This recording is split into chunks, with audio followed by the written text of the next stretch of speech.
Good afternoon, my friends. I hope everyone's doing fantastic. It is the start of May.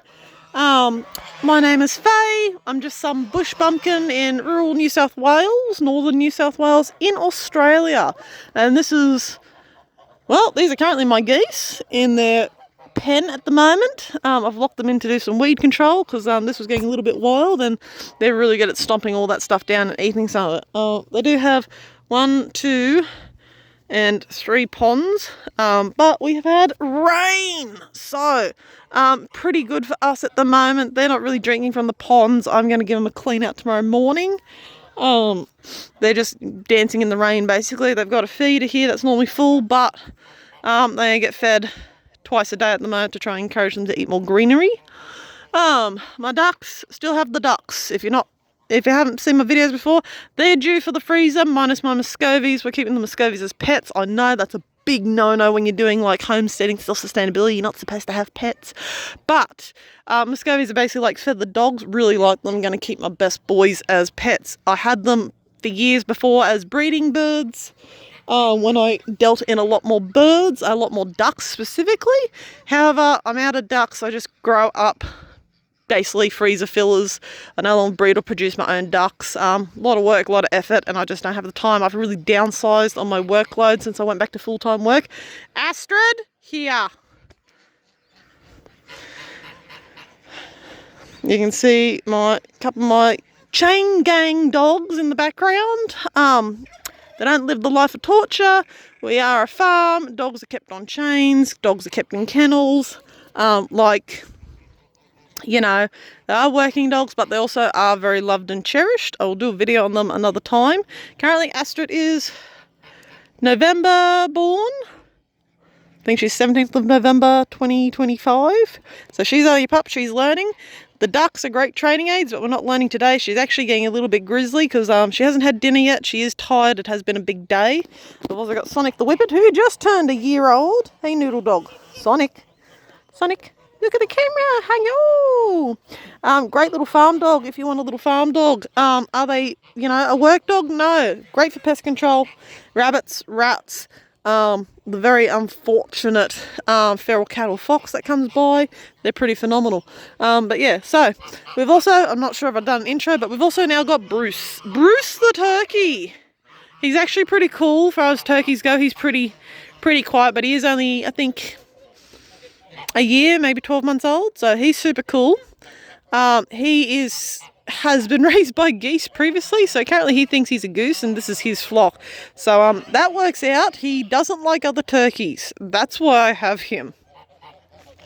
So this is going to be an interesting breeding season. They can't hybridize, but that's an interesting outcome for some people. Anyways. So, yeah, geese locked up at the moment. They are getting a kilo of sunflower seeds between the 40 of them. I do have some more geese now, so I've got about 40 all up. I have to do an official check when I go back and go in and sex the newer birds. I didn't sex them before I let them out of quarantine. I should have sexed and tagged everyone, but I just wanted to get them out of quarantine and get them integrated, because the sooner they're integrated, the better my breeding season will be. The new birds over here, there was about 15, 20 of them. I can't remember how many, and then I already had about 30 odd birds here. So, we got quite a good gaggle of geese. I'll zoom out so you get a better idea. But yeah, they're starting to integrate, which is getting better. None of these are purebreds. I don't do heritage breed geese. These are just mixed breeds for the table, for production. They do really well. But as I said, we've had rain, so I haven't actually had to do a whole lot of maintenance. The ducks, I stopped filling up their ponds because they weren't drinking from them. They were just playing in the rain, which is fine. I will come down, give their ponds a really good scrub out, and they'll get all refilled tomorrow because we are meant to start drying out again this week. But we basically have had a week of solid rain, and as you can see, the garden is pretty phenomenal. I haven't watered anything. I do need to get down here and mow this. I need to mow it before the rain, and now I really need to mow it because it's pretty lush. But we still have had some cold spells. I wouldn't say it's been super cold, not enough to really kill anything off, but just enough to sort of make things a little bit patchy But this is all weeds, so this will all get mowed and I'll cardboard it. Astrid, stop digging my plants. I pulled all my radishes. They went really, really well. I got about 8 kilos of radish in this little corner from just a little packet of seeds. They were French finger radishes, really long, slender red radish. 10 out of 10, highly recommend.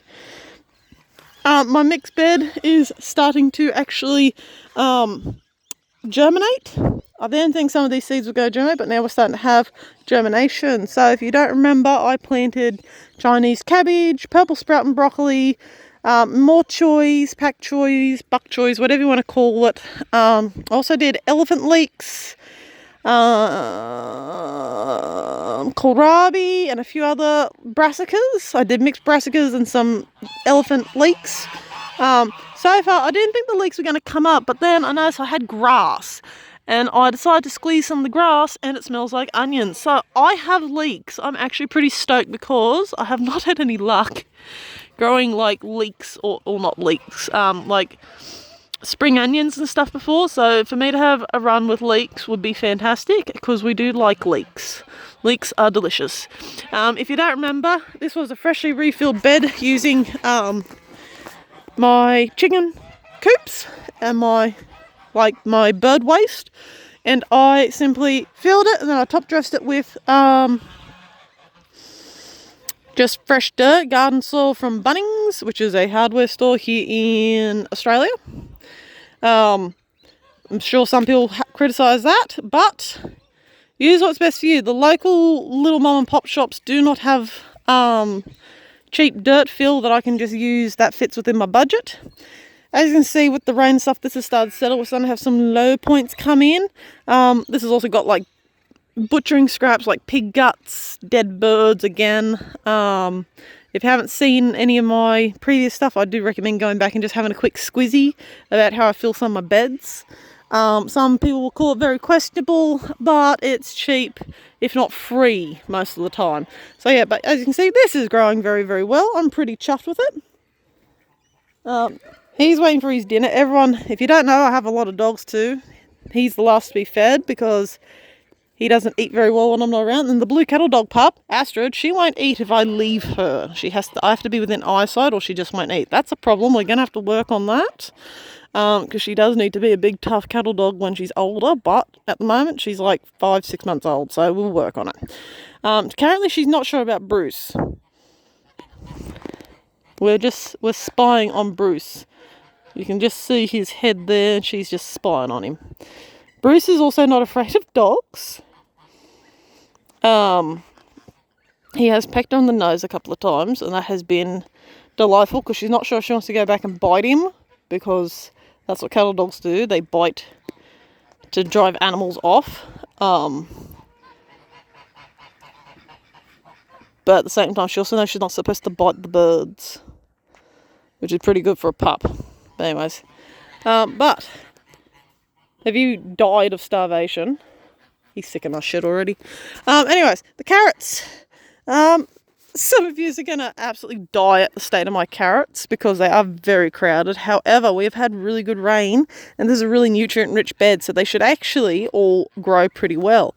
Now, I have got, what have I got? I've got red Chardonnays, black Nebulas, and I think I've got a market carrot in here.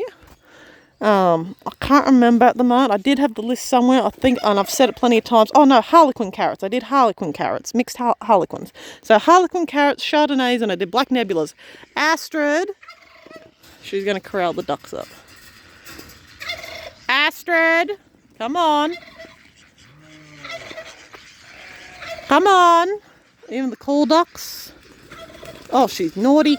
Astrid, here. Astrid, here. Should have called you off before you did that, but I didn't. You're naughty. Sit. Sit down. We'll go do dinner in a minute. Let me finish doing this and then we'll go.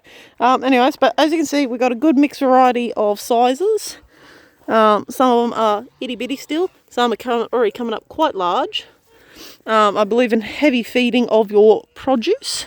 But this is, I'm going to dig this up. Not a lot, but I'm just going to dig it. But earwig.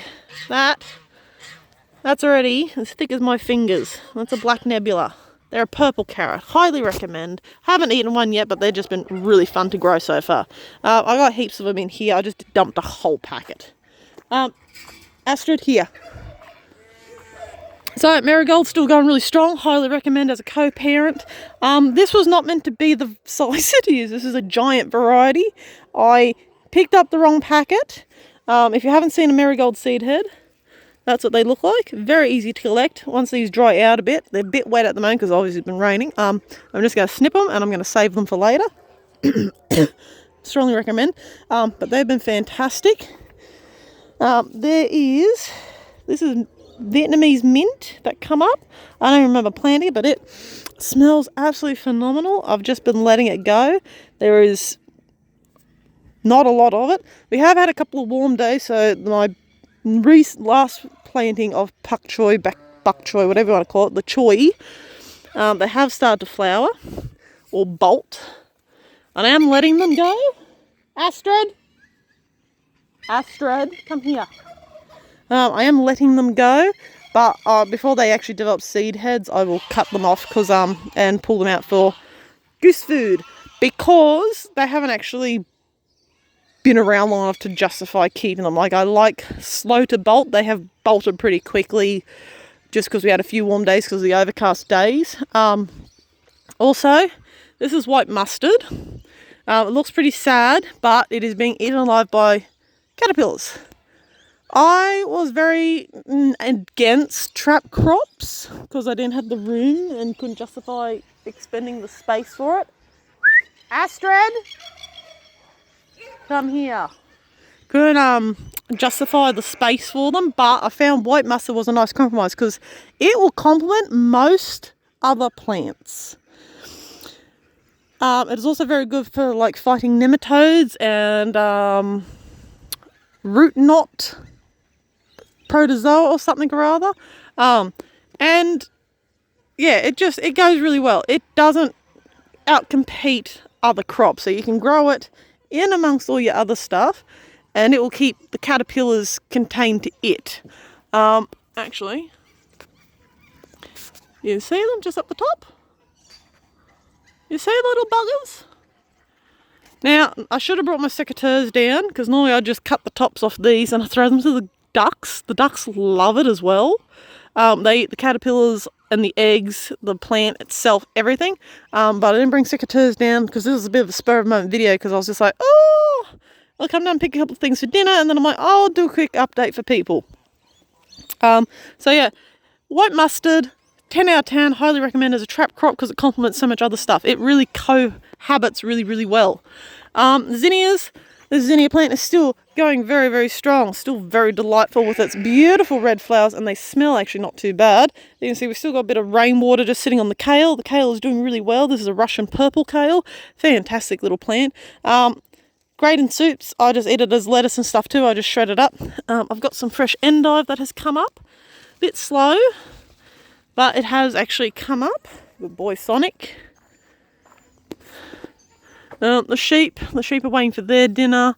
They had grain before, but they would really like some hay. Obviously, I still need to clear this bed, and I'm sure some of you may have remembered that I was doing cardboard down here. I will, again, snip all the weeds. I've got more cardboard. I'll do the cardboard, and then I'm going to hook in and get the wood chipping done. I'll probably have to get another truckload brought out, but I am going to pull out my turmeric first, do this bed, because I'll put the weeds into the footpath. Because again, it helps just subdue other weeds, and it also stops it being slimy. Pull out the turmeric. I'll get this bed prepped because we are planning to do a very big sweet potato harvest this year, and I'm hoping to use this whole bed. If I can't get sweet potatoes in time for it, then I'll use it for like my summer crops instead. But that bed is currently on my major primary to-do list. This bed is going to get plastic wrapped at some stage. Because I want to have a go at overwintering my peppers and my eggplants, aubergines. Be my first go. They're still producing really, really well. They're a bit ugly to look at, but they're producing really, really well. I've still got cabbages, heading cabbage coming up. Endive is still going crazy. My silver beets have come back really well, or Swiss chard, whatever you want to call it. But you see, the peppers are doing really, really well. The I've got some bell peppers. Doing super good. But aubergines, eggplants, doing really good. Really happy with those. They're probably just about ready to harvest, but I'll let them go a little bit more. Because I'll come down tomorrow and do a big collection. I didn't bring secateurs down. But yeah, the rainbow chard, rainbow silverbit, whatever you want to call it, doing really well. My heading cabbage, collard greens, doing real. My sugar loaf heading cabbages, fantastic. My parsley, I just threw those in too. I didn't even really think they were going to germinate, but the parsley plants are doing super good. I'm pretty chuffed with them. But the heading cabbage, nice and solid. That one will probably come out next week. Ready for, that's a mosquito on that, my God. But yeah, the rainbow chard, everything's doing well. The zinnia in here is just about had it. I will cut it down and I'll clear and square off that end and just put plastic over this, a frame and plastic. Actually, that's a heading cabbage too, but you are a bit sad. I might twist you over here so you get a bit more sun.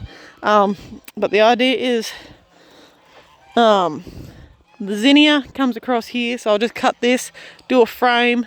I'll cut out the silver bit and the cabbages from this side, maybe, we'll just sort of see. And then I'm just going to cover this with thick plastic and hope I can overwinter these because they're still flowering, they're still producing.